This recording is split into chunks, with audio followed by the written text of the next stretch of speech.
Voiceover off.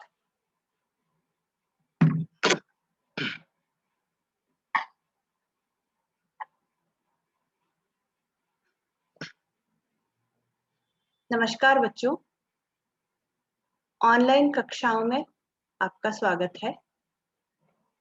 मैं doctor Gomti Chelani आप लोगों को एमए फर्स्ट सेम का प्रथम प्रश्न पत्र,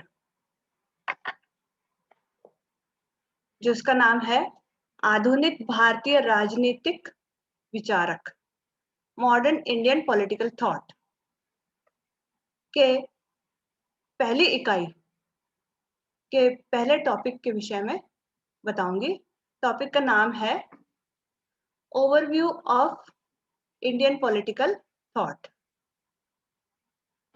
भारतीय राजनीतिक विचारों का एक सिंहावलोकन। जैसा कि आप लोगों को ज्ञात है कि हमारे यहाँ राजनीतिक चिंतन की एक लंबी परंपरा चली आ रही है, और न केवल एक लंबी परंपरा चली आ रही, बल्कि एक गौरवपूर्ण, एक बहुत अच्छी परंपरा राजनीतिक विचारों की रही है।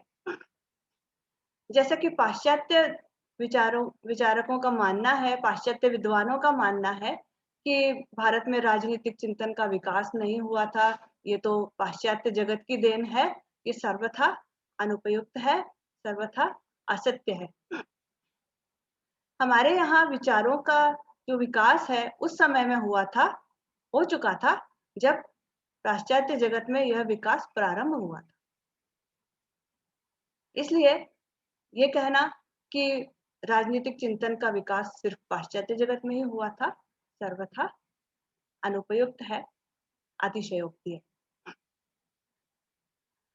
भारतीय राजनीतिक चिंतन की जो परंपरा है वो अत्यंत प्राचीन है, और इसमें इस जो व्याख्यान जो मेरा है उसमें मैं आप लोगों को प्राचीन राजनीतिक चिंतन की विशेषताओं के विषय में बताऊंगी और आधुनिक राजनीतिक चिंतन की विशेषताओं के विषय में भी बताऊंगी।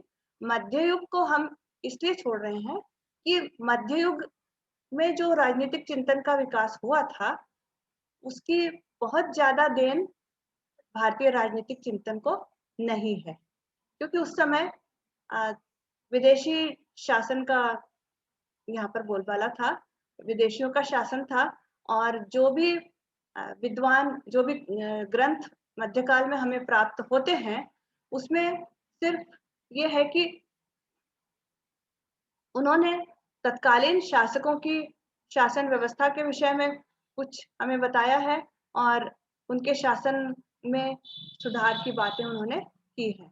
बाकी और बहुत ज्यादा देन उनकी नहीं थी राजनीतिक चिंतन को। इसलिए मध्य युग की चर्चा अपन न करके प्राचीन भारतीय राजनीतिक चिंतन की विशेषताओं की चर्चा करेंगे और आधुनिक भारतीय राजनीतिक चिंतन की विशेषताओं की चर्चा भी करेंगे।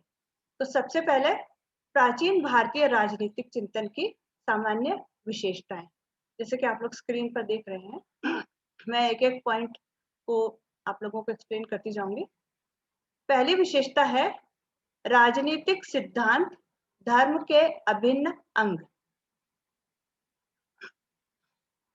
प्राचीन भारतीय राजनीतिक चिंतक जो थे वो राजनीति तथा धर्म के एकीकरण के पक्ष में थे। उनका ये कहना था कि राजा को अपने राज्य का संचालन धर्म के अनुसार करना चाहिए। अब आपको ये लगेगा कि धर्म का मतलब क्या? क्या हिंदू धर्म, इस्लाम धर्म, सिख धर्म, ये मतलब है धर्म का? बिल्कुल नहीं। प्राचीन चिंतकों के अनुसार धर्म का मतलब था कर्तव्य पालन। धर्म जो है वो ध्र धातु से बनता है और इसका मतलब होता है धारण करना, धारयते इति धर्मः, ये कहा जाता है। तो धर्म का मतलब है कर्तव्य पालन, और इस अर्थ में राजनीति और धर्म का समन्वय होना चाहिए। राजनीति को धर्म के अनुकूल होना चाहिए, और राजनीति का मतलब भी राजनीति नहीं जो आज की राजनीति हो रही है वो नहीं। राजनीति का मतलब था जनता का कल्याण, राज्य का उद्देश्य होना चाहिए जनता का कल्याण। तो इस अर्थ में राजनीति और धर्म जो थे वो एक दूसरे के अभिन्न अंग थे। दूसरी विशेषता, राज्य नितांत आवश्यक और उपयोगी संस्था। आपने व्यक्ति और राज्य के संबंधों के विषय में कुछ-कुछ विचारधाराएं पढ़ी होंगी। एक व्यक्तिवादी विचारक हैं, वो कहते हैं कि राज्य तो एक आवश्यक बुराई है। सर्वोत्तम राज्य वो है जो कम से कम शासन करे। यानी वो राज्य को जरूरी तो मानते हैं लेकिन एक बुराई के रूप में देखते हैं। अराजकतावादी विचारक हैं, वो कहते हैं कि राज्य तो होना ही नहीं चाहिए।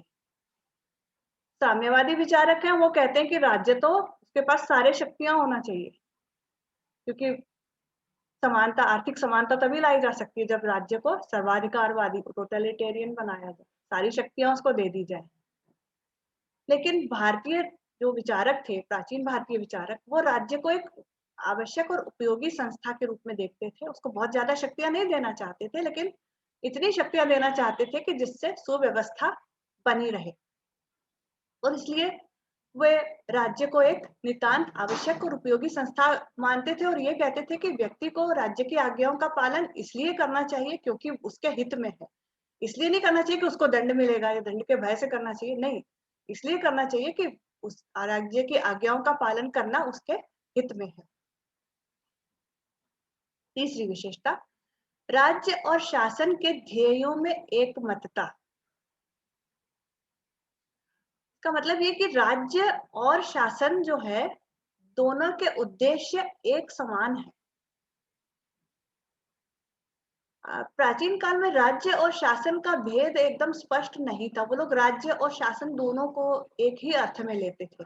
आज हम राज्य और शासन को अलग अलग मानते हैं। मतलब यह है कि राज्य जो है व्यापक संस्था है और शासन उसका एक अंग मात्र है। लेकिन राज्य की इच्छाओं की अभिव्यक्ति शासन के द्वारा ही होती है। शासन ही वो संस्था है जो राज्य के हाथ, पैर, आंख, नाक, मुंह सब है। तो उसका उद्देश्य और राज्य के उद्देश्यों में भिन्नता तो हो ही नहीं सकती। राज्य का उद्देश्य भी जनता का कल्याण है और शासन का उद्देश्य भी जनता का कल्याण है। अगली विशेषता है भारतीय विचारकों की समन्वयात्मक प्रवृत्ति।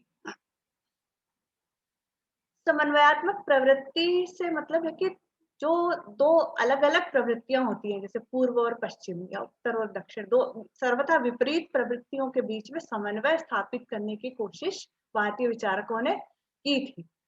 यानी वो लोग एक तरह से आदर्शवादी भी थे और यथार्थवादी भी थे। यथार्थ और आदर्श के बीच में सुंदर समन्वय उन लोगों ने किया। अगली विशेषता है मानव में आसुरी प्रवृत्तियों की प्रबलता।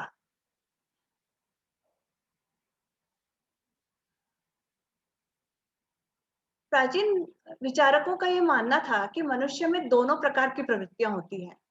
वो एक देवता भी होता है और एक राक्षस भी होता है। मतलब उसमें देवता के गुण भी होते हैं और राक्षसों के गुण भी होते हैं, और राक्षसी प्रवृत्तियां, आसुरी प्रवृत्तियों की प्रबलता होती है, क्योंकि बुराई बहुत जल्दी असर करती है, बहुत जल्दी प्रभावित करती है। आप एक अच्छी आदत को अपनाने जाएंगे तो समय लगेगा, लेकिन बुरी आदत बहुत जल्दी पड़ जाती है। तो प्राचीन विचारक क्योंकि यथार्थवादी थे, समन्वयवादी थे, इसलिए वो ये मान करके चलते थे कि मनुष्य में आसुरी प्रवृत्तियां होती हैं। अगली विशेषता है दंड शक्ति को अत्यधिक महत्व।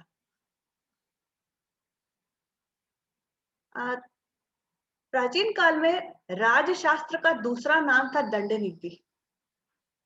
इसीलिए रखा गया था कि जो शास्त्र दंड को संचालित करने वाले राजा का अध्ययन करे। राजा का काम क्या था? दंड को धारण करना और दंड का उचित उपयोग करना। तो दंड शक्ति बहुत महत्वपूर्ण थी, और इसीलिए राजशास्त्र का ही दूसरा नाम उन्होंने दंड नीति रखा था। 4 विधाएं मानी जाती थी: अनवीक्षिकी, यानी तर्कशास्त्र, त्रयी यानी तीनों वेदों का अध्ययन, वार्ता यानी अर्थशास्त्र, और चौथा था दंड नीति या राजशास्त्र। तो इन चारों विधाओं में दंड नीति बहुत महत्वपूर्ण थी। तो दंड शक्ति को बहुत अधिक महत्व दिया था, उसके उचित उपयोग पर बहुत जोर दिया था प्राचीन विचारकों ने। अगली विशेषता है सामाजिक व्यवस्था से प्रभावित। अब ये बात तो सभी विचारकों पर लागू होती है, चाहे वो प्राचीन विचारक हों या आधुनिक हों, पूर्व के भारत और यहाँ एशिया के विचारक हों या यूरोप के। सभी विचारक अपनी सामाजिक व्यवस्था से प्रभावित होते ही हैं। प्लेटो और अरस्तु, भले ही उनके विचार आज से 2500 साल पहले थे और आज भी कुछ विचार उनके सही लगते हैं, लेकिन फिर भी वो नगर राज्य से आगे ना जा सके, क्योंकि उनके समय में नगर राज्य ही था। उन्होंने कभी राष्ट्रीय राज्य की कल्पना ही नहीं की थी और करना उनके लिए स्वाभाविक भी नहीं था। तो उसी तरह से भारतीय विचारक भी सामाजिक व्यवस्था से प्रभावित थे। उस समय जो वर्णाश्रम धर्म की जो व्यवस्था थी, वर्ण व्यवस्था और आश्रम व्यवस्था, उससे वो प्रभावित थे। और वो राजा के लिए ये कहते थे कि राजा और सब कुछ कर ले अपने हिसाब से, लेकिन वर्णाश्रम धर्म व्यवस्था का वो बिल्कुल भी परिवर्तित न करे, उसके अनुसार काम करे। अगली विशेषता, समस्त राज्य व्यवस्था में राजा को सर्वोच्च स्थान, लेकिन राजा की सत्ता मर्यादित।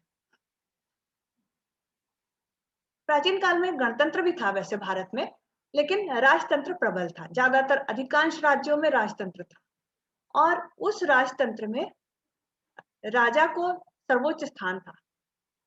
लेकिन उससे आप ये अंदाजा ना लगा लें कि राजा बिल्कुल निरंकुश था, यानी वो जो चाहे वो कर सकता था। नहीं, राजा की शक्तियों पर काफी प्रतिबंध थे। उसको धर्मशास्त्रों के अनुसार कार्य करना होता था। एक प्रतिबंध, जैसे अभी थोड़ी देर पहले ही मैंने बताया कि वो सामाजिक व्यवस्था में कोई परिवर्तन नहीं कर सकता था। तो स्थापित परंपराओं और प्रथाओं को वो नहीं बदल सकता था।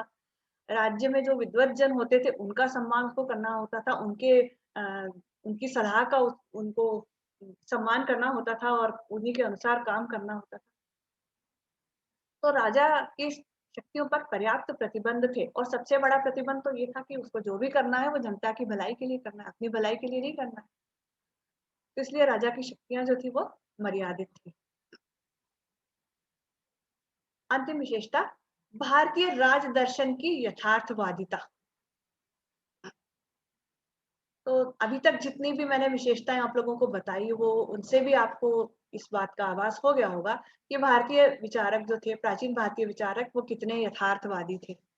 वो कितनी यथार्थवादिता से काम लेते थे। कि एक उनकी यथार्थवादिता का उदाहरण है कि वो ये मानते थे कि मनुष्य में आसुरी प्रवृत्तियों की प्रबलता होती है। एक उनकी यथार्थवादिता का प्रमाण ये है कि वे दंड शक्ति को पर्याप्त महत्वपूर्ण मानते थे। फिर एक उनकी यथार्थवादिता का परिचय इस बात से भी मिलता है कि वो राजा की शक्तियों को मर्यादित रखना चाहते थे, अमर्यादित शक्तियों के पक्ष में नहीं थे, क्योंकि वो भी ये जानते थे कि शक्ति भ्रष्ट करती है और निरंकुश शक्ति पूर्ण रूप से भ्रष्ट करती है। लॉर्ड एक्टन ने ये बात बहुत बाद में कही थी, लेकिन बहुत समय से प्राचीन भारतीय विचारक भी इस बात को स्वीकार करते थे। तो ये तो थी प्राचीन भारतीय राजनीतिक चिंतन की प्रमुख विशेषताएं। मेरे ख्याल से आप लोगों को समझ में आ गई होगी। अब अपन आते हैं आधुनिक भारतीय राजनीतिक चिंतन की ओर। आधुनिक भारतीय राजनीतिक चिंतन का प्रारंभ पुनर्जागरण का परिणाम है और 18वीं शताब्दी के अंत और 19वीं शताब्दी का काल था, जिस समय औद्योगिक क्रांति भी हुई थी। और उस औद्योगिक क्रांति के परिणाम स्वरूप और भारत की जो बिगड़ी हुई सामाजिक आर्थिक दुर्दशा, राजनीतिक दुर्दशा के कारण हम अंग्रेजों के गुलाम हो गए थे। तो उस समय जो पुनर्जागरण आया, कुछ तो पुनर्जागरण अंग्रेजों के यहाँ शासन के कारण भी आया, क्योंकि अंग्रेजी शिक्षा के कारण, एक जैसे शासन के कारण, एक जैसी संस्थाओं के कारण और उनके आर्थिक शोषण, उनके अत्याचार के कारण जिस तरह का पुनर्जागरण यहाँ पर आया। दूसरा, उस समय की जो सामाजिक और आर्थिक परिस्थितियां थी, उसके कारण सामाजिक कुरीतियों का बोलबाला था। और उस समय जो पुनर्जागरण यहाँ पर आया भारत में, उसके परिणाम स्वरूप आधुनिक भारतीय राजनीतिक चिंतन का प्रादुर्भाव हुआ और राजा राममोहन राय को आधुनिक भारतीय राजनीतिक चिंतन का अग्रदूत माना जाता है। इस राजा राममोहन राय के विचारों का अध्ययन आप इसके बाद वाले टॉपिक में मेरे कोई साथी आपको बताएंगे। खैर मुझे आधुनिक भारतीय राजनीतिक चिंतन की विशेषताएं आपको समझानी है, तो अब अपन आते हैं आधुनिक भारतीय राजनीतिक चिंतन की विशेषताओं की तरफ। सबसे पहली विशेषता, ये यहाँ पर भी वही बात, धर्म और राजनीति का समन्वय। ये विशेषता बिल्कुल प्राचीन चिंतन की तरह की है। मतलब इस मामले में प्राचीन भारतीय राजनीतिक चिंतन और आधुनिक भारतीय राजनीतिक चिंतन लगभग एक समान ही दृष्टिकोण है दोनों का। आधुनिक चिंतक भी धर्म और राजनीति का समन्वय करने के पक्षधर थे, और वे भी धर्म और राजनीति को उसी अर्थ में लेते थे जिस अर्थ में प्राचीन भारतीय विचारकों ने लिया था, अर्थात धर्म का मतलब है कर्तव्य पालन और राजनीति का मतलब है जनता का कल्याण करना। राजनीति का उद्देश्य होना चाहिए जनता का कल्याण करना। दूसरी विशेषता, साधनों की पवित्रता में आस्था। भारतीय राजनीतिक विचारकों का ये मानना है कि साध्य तो अच्छा होना ही चाहिए, लेकिन उसको प्राप्त करने का साधन भी उतना ही अच्छा होना चाहिए। जैसे मैं आपको एक उदाहरण बताऊं कि साम्यवादी विचारकों का उद्देश्य तो अच्छा था कि वो समानता लाना चाहते थे, लेकिन उसको प्राप्त करने के लिए वो किसी भी साधन को अपनाने में गुरेज नहीं करते थे। वो लोग ये उन्होंने स्पष्ट कह दिया था कि साधन कोई भी हो, भले हिंसा हो जाए, भले क्रांति हो जाए, भले करोड़ों लोग मारे जाएं, लेकिन हमको तो साम्यवाद लाना है, हमको तो समानता लाना है। लेकिन भारतीय राजनीतिक विचारक, भारत में समाजवादी विचारक भी रहे हैं, एम.एन. रॉय हैं, राम मनोहर लोहिया हैं, जयप्रकाश नारायण हैं, नरेंद्र देव हैं, उन सबका ये कहना था कि हिंसा और क्रांति का सहारा लेकर के साम्यवाद नहीं लाना। तो वो लोग भी साधनों की पवित्रता में आस्था रखते हैं, न केवल महात्मा गांधी बल्कि अन्य अन्य अन्य अन्य विचारक भी। इवन बाल गंगाधर तिलक को एक उग्रवादी विचारक माना जाता है, लेकिन बाल गंगाधर तिलक ने भी कभी ये नहीं कहा कि हिंसा या क्रांति का सहारा लिया जाए स्वराज्य प्राप्ति के लिए।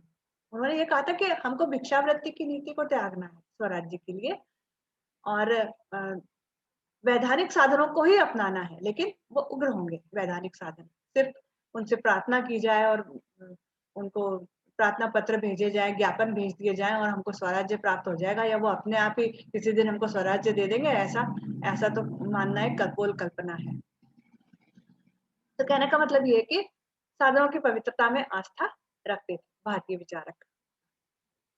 तीसरी बात, संयुक्त राष्ट्रवाद का समर्थन। राष्ट्रवाद जो होता है वो, उसका मतलब है कि अपने देश के प्रति एक भक्ति की भावना, अपने देश के प्रति एक स्नेह की भावना।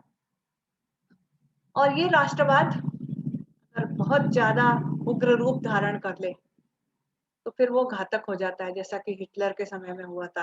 हिटलर मानता था कि हम ही फादरलैंड है और हम ही सर्वोच्च हैं और बाकी सब तो निकृष्ट हैं। और पूरी दुनिया को एक विश्व युद्ध का सामना करना पड़ा उनके इस उग्र राष्ट्रवाद के कारण। तो भारतीय जो विचारक हैं वो कोई कोई भी उग्र राष्ट्रवादी नहीं थे। सभी का जो राष्ट्रवाद था वो संयत राष्ट्रवाद था। और एक बात और मैं आप लोगों को बता दूं कि भारत में राजनीतिक चिंतन का जो प्रारंभ हुआ था वो गुलामी के परिणाम स्वरूप ही हुआ था। उसका उद्देश्य भारत को स्वतंत्र करवाना था।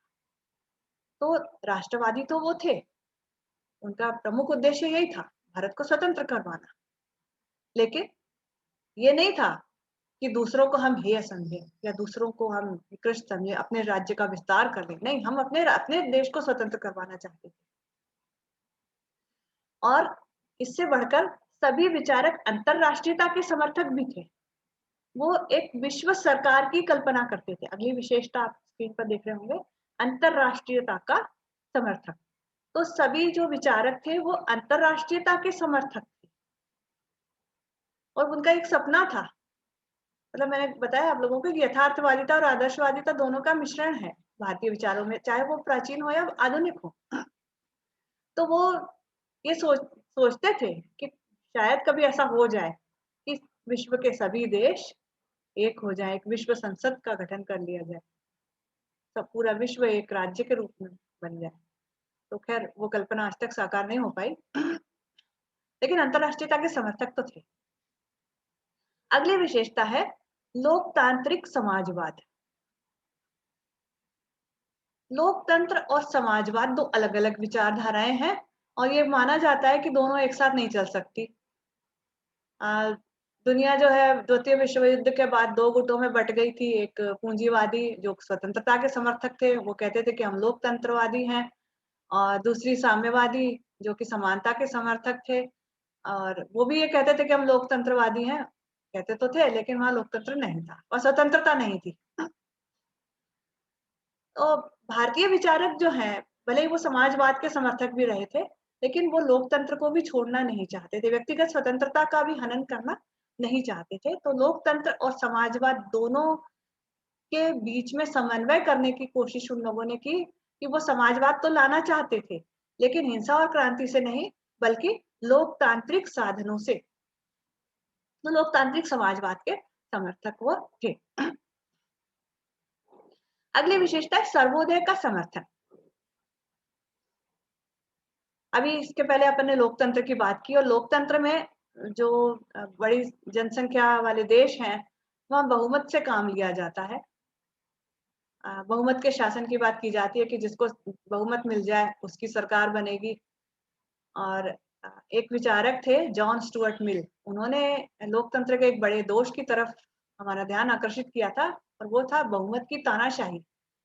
कि समझ लो 51 लोग एक तरफ है और 49 दूसरी तरफ है, तो 51 की बात मानी जा रही है, वो जो 49 है उनका क्या, उनकी बात क्यों ना मानी जाए, सिर्फ इसलिए कि उनसे दो दूसरे ज्यादा हैं। तो बहुमत की तानाशाही के दोष की तरफ उन्होंने हमारा ध्यान आकर्षित किया था, जो कि काफी सत्य भी है। तो हमारे जो भारतीय विचारक थे वो बहुमत की तानाशाही से भली भांति परिचित थे, और इसलिए उन लोगों ने सर्वोदय की बात की। उनका कहना था कि वो अंतिम व्यक्ति जो आगे नहीं बढ़ सका है, उसकी भी हमको चिंता करनी है। तो सर्वोदय का समर्थन उन्होंने किया था। अगली विशेषता सामाजिक क्षेत्र में सुधार का समर्थन। जैसे कि मैंने पहले भी आपको बताया था कि सामाजिक सुधार आंदोलन के रूप में भारत में चिंतन का विकास हुआ था। आधुनिक भारतीय राजनीतिक चिंतन का जो विकास है वो धार्मिक और सामाजिक सुधारवादी आंदोलनों के रूप में हुआ था। ब्रह्म समाज की स्थापना हुई, आर्य समाज की स्थापना हुई। इन सब का उद्देश्य था कि भारत में जो व्याप्त कुरीतियां हैं उनका अंत किया जाए। जो सामाजिक कुरीतियां हैं, सती प्रथा, बलि प्रथा, बाल विवाह, विधवा विवाह का निषेध, दहेज प्रथा, जाति प्रथा, छुआछूत, इन सब का अंत करने की बात उन लोगों ने की थी। तो सामाजिक क्षेत्र में सुधार का समर्थन, उसी के रूप में हमारे यहाँ राजनीतिक चिंतन का विकास हुआ था।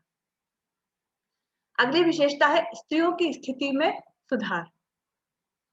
स्त्रियों की स्थिति में सुधार भी ये लोग करना चाहते हैं। सामाजिक सुधार का ही एक अंग है कि समाज की जो आधी आबादी है स्त्रियां, वो बहुत पिछड़ी हुई थी उस समय। ना तो स्त्रियों को शिक्षित किया जाता था, उनको पर्दे में रखा जाता था, छोटी उम्र में उनका विवाह कर दिया जाता था।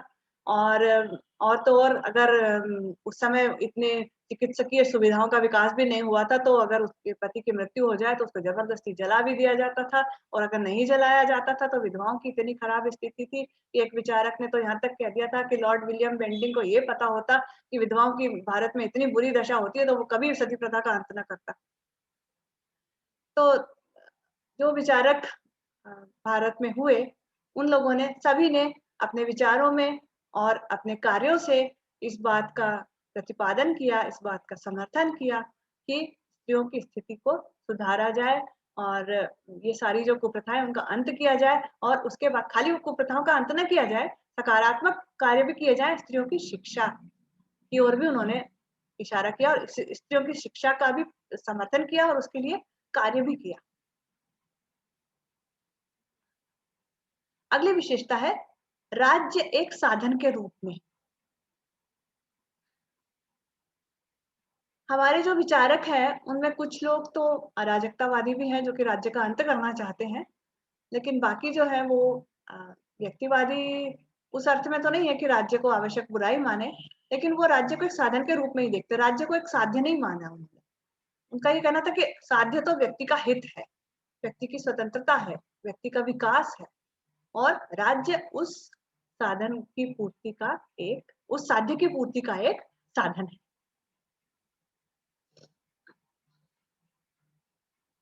आत्मानुशासन पर बल अगली विशेषता है।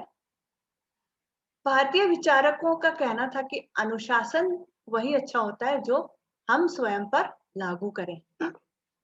यदि दूसरे के कहने से हमने कोई काम कर लिया, दूसरे के डांटने पर हमने कोई काम कर लिया, तो फिर वो काम वहीं तक सीमित रहता है जब तक कि वो सामने वाला डंडा लेके हमारे सामने खड़ा है। उसके बाद वो काम फिर नहीं होता। तो अच्छा तो अनुशासन वही होता है जो आत्म अनुशासन शासन होता है, और भारतीय विचारकों ने इसी का समर्थन किया। व्यक्तिगत स्वतंत्रता का समर्थन। मैं शुरू से आप लोगों को बताती आ रही हूँ कि लोकतांत्रिक पद्धति में अटूट आस्था थी भारतीय विचारकों की, और व्यक्तिगत स्वतंत्रता के वो पुजारी थे, व्यक्तिगत स्वतंत्रता के दृढ़ समर्थक थे। तो व्यक्तिगत स्वतंत्रता को वो किसी कीमत पर नहीं छोड़ना चाहते थे। भले वो समाजवाद भी लाना चाहते थे, लेकिन व्यक्तिगत स्वतंत्रता की कीमत पर नहीं। व्यक्तिगत स्वतंत्रता का हनन करके वो समाजवाद भी नहीं लाना चाहते थे। व्यक्तिगत स्वतंत्रता के साथ साथ समाजवाद भी आ जाए तो बहुत अच्छा। अगली विशेषता, विकेंद्रीकरण का समर्थन। लोकतंत्र के साथ साथ एक जुड़ी हुई बात है कि लोकतंत्र तभी सफल होता है जबकि विकेंद्रीकरण भी हो, सत्ता का विकेंद्रीकरण। और प्रायः अधिकांश भारतीय विचारकों ने इसी का समर्थन किया। लोहिया की जो चौखंबा राज्य की धारणा थी, या गांधी जी के ग्राम स्वराज्य की धारणा थी, ये सारी धारणाएं इस बात की सूचक हैं कि इन विचारकों ने विकेंद्रित व्यवस्था का समर्थन किया, विकेंद्रित राजनीतिक व्यवस्था का समर्थन किया। वे पंचायतों को ज्यादा सुविधाएं देना चाहते थे, पंचायतों को ज्यादा शक्तियां देना चाहते थे ताकि स्थानीय समस्याएं स्थानीय स्तर पर ही हल हो जाए। और आकार और जनसंख्या की दृष्टि से इस विशाल देश में ऐसा ना हो कि एक एप्लीकेशन को पहुंचाते पहुंचाते वर्षों लग जाए और तब तक वो समस्या ही शेष ना रहे। तो विकेंद्रीकरण का उन्होंने समर्थन किया था। उन लोगों का कहना था कि ग्रामीण स्तर पर प्रत्यक्ष चुनाव होने चाहिए, उसके बाद जिला स्तर पर, राज्य स्तर पर और केंद्र स्तर पर अप्रत्यक्ष रीति से चुनाव होने चाहिए, और शक्तियों का विकेंद्रीकरण होना चाहिए। कुछ शक्तियां जो राष्ट्रीय महत्व के जो विषय हैं वो केंद्र सरकार के पास हो, और बाकी जो स्थानीय महत्व के विषय हैं वो राज्य और स्थानीय सरकारों के पास होने चाहिए। तो इस प्रकार अभी हमने ये देखा इस व्याख्यान में, मैं थोड़ा सा समराइज कर दूं उसको, कि हमारी जो विचारधारा है वो प्राचीन काल से रही है, एक सुसमृद्ध विचारधारा है राजनीतिक चिंतन की। और भले ही उस तरह से ना हो जिस तरह से पश्चिमी जगत में थी, हमारे यहाँ हमारे परिस्थितियों के अनुसार राजनीतिक चिंतन का विकास हुआ है, पश्चिमी जगत में पश्चिमी जगत की परिस्थितियों के अनुसार विकास हुआ है। तो विकास तो हमारे यहाँ भी हुआ है राजनीतिक चिंतन का, और हमारा जो राजनीतिक चिंतन है किसी भी दृष्टि से कम नहीं है, और एक समृद्ध परंपरा हमारे यहाँ राजनीतिक चिंतन की रही है, और हमारे यहाँ के जो विचारक हैं वो अधिक यथार्थवादी रहे। धन्यवाद।